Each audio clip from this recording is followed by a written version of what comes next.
Hello, I'm Nicole Benaryaga and welcome to eKnights. Today we will be showcasing the Nicholson's RTV production students' feature stories. First we have Paige Gerba and Mandy Yaus with their story, The Sacred Sanctuary. That sounds interesting, so tell me more about it.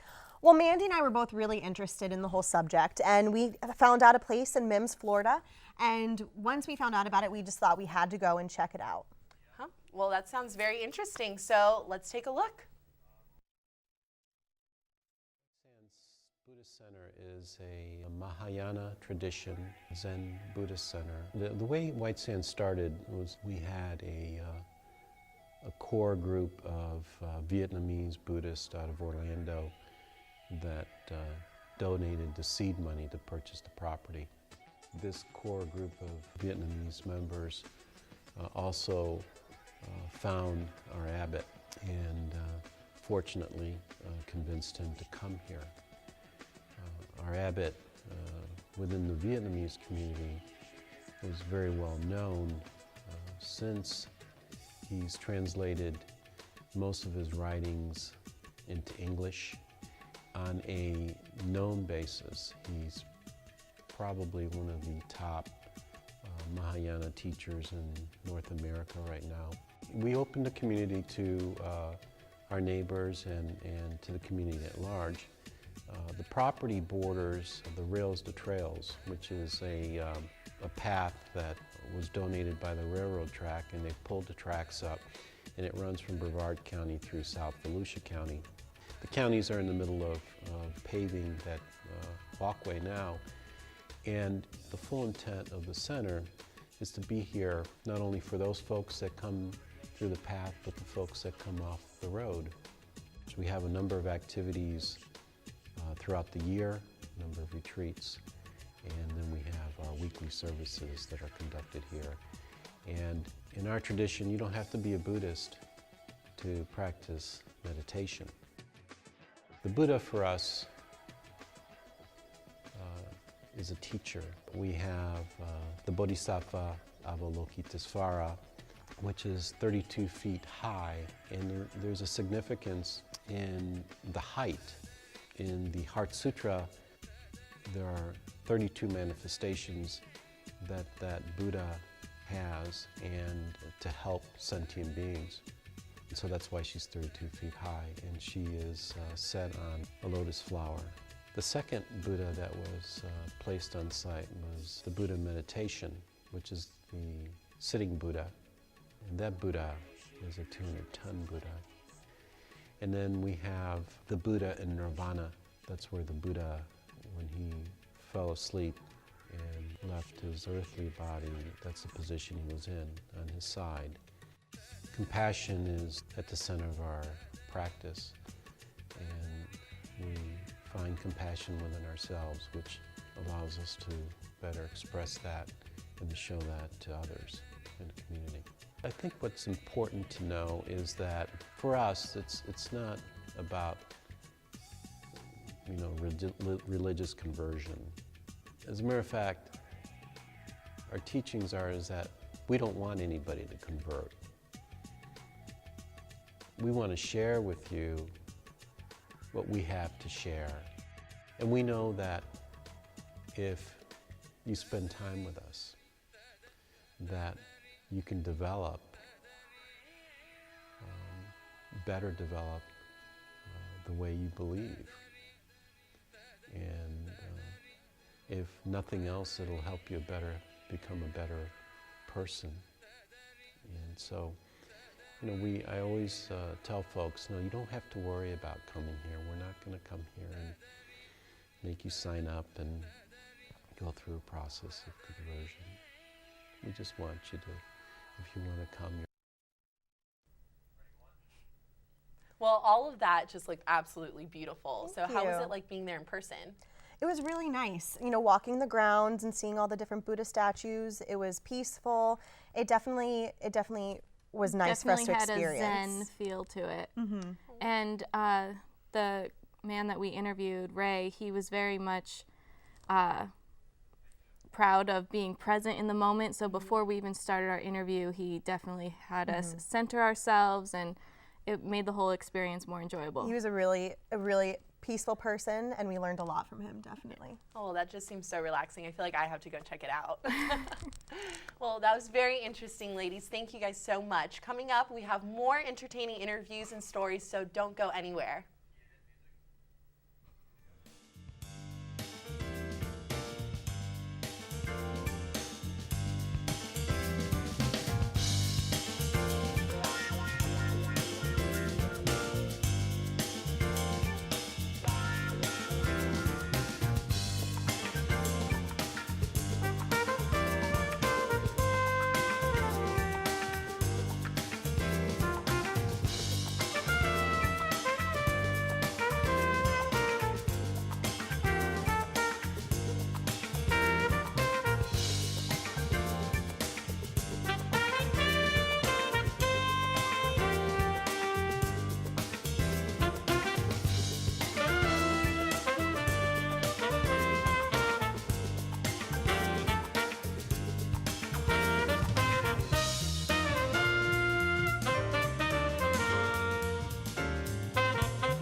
Welcome back. Joining me now are two more talented production students, Katie Hidden and Michael Abelov.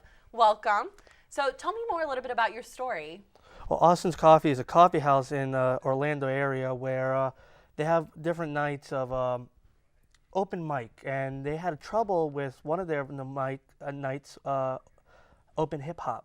Not too many people came, and soon it flourished to be a really popular night, and cool times, really cool. Oh, well, that seems like a really interesting place for students to even go and hang out. So let's take a look at it.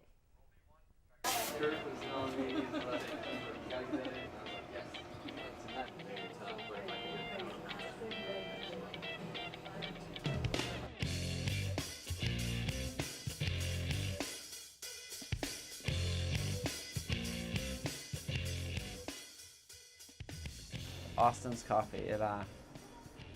I don't know, it started off as this idea of a coffee shop that had catered towards the artists and the musicians versus the mainstream clientele base.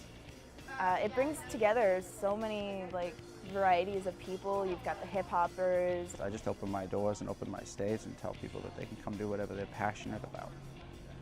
And hip hop is clearly a passionate, part of our community. You don't see me when they invested, said they won't witness it because it's all in your presence, like presents. So when you go to unwrap that paper, if it ain't the gift you wanted, then it'll probably catch you later. I remember I ain't get what I wanted, I wasn't. Hip Hop Night at Austin's Coffee existed once before at Austin's, and then it didn't exist anymore. And when Jackie brought back hip hop, I was like, no way, they're gonna come back and the place is gonna be a wreck. They're gonna paint on the walls and this, that, the other thing. But it turned out to be one of my favorite nights. I would be here late working on Tuesday, and that was our singer-songwriter open mic. And I noticed that whenever hip-hop artists went on stage, the entire place would empty. And I felt terrible because it wasn't that their music wasn't good. They just didn't have the right home for it. The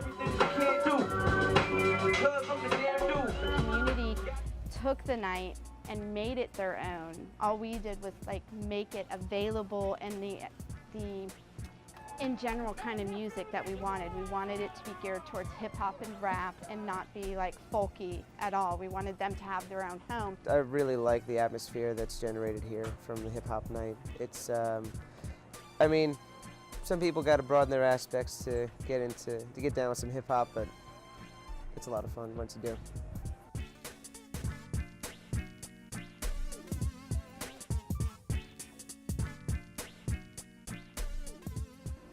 hip hop at its purest form, but it's not, there's no, I can't explain it besides the fact that that night is my favorite night.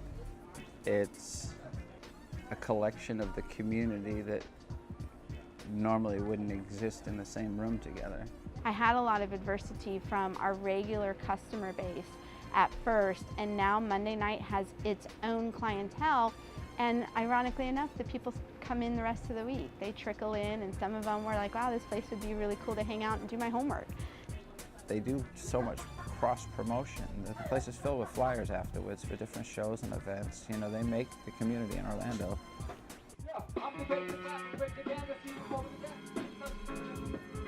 The current host of it he goes by RC Snipe. We got tickets on sale. We're going to do an old school song of the day. This is a real hip-hop community spot. Everybody in the community comes out here, all walks of life. The hip-hop community mimics the community of a coffee shop. I've seen it happen there in the same room where you have, you know, a celebrity in hip-hop come in here, and then you have a guy that, you know, can't even afford a cup of coffee come in here. But they can sit at the same table and discuss, you know, absolutely everything and nothing, surrounded by, you know, this one thing right between them is the cup of coffee. Well, that looks like such a cool and interesting environment. So are they just trying to cater more towards hip hop now? Well, they originally had a regular open mic night, and I guess that when the hip hop people would come up, the place would clear out. So the owner wanted to make a special night just for people that do hip hop, and it became very popular. Oh, that looks like so much fun. Well, that looks so cool. So thank you guys for coming. We'll be hearing a little bit more about a writer's journey in our next story when we return, so stay tuned.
We are glad you made it back to hear and see a heartfelt story about a recent UCF grad that expanded into another area of work than she expected. To tell us about this story are the producers Lindsay Brocklesby and Ryan Rance. Welcome, you guys.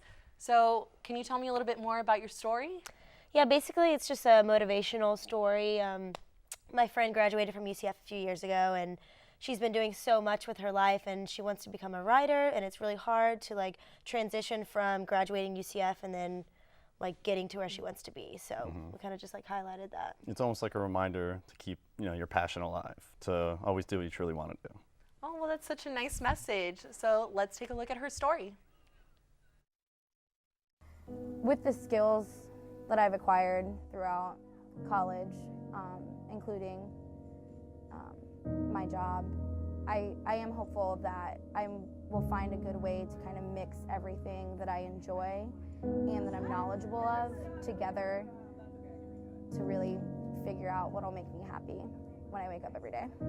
I started here in Mount Norman in August of 2009, which was the fall of my sophomore year. Kind of narrowed my choices down. It made it really difficult to even try to apply for jobs because I couldn't get to interviews and I couldn't. And I think it's just really difficult for people our age to know. In terms of going to UCF, I went through a lot of different things. I started off journalism because I was on my school newspaper in high school. I really liked it. I did photography and journalism.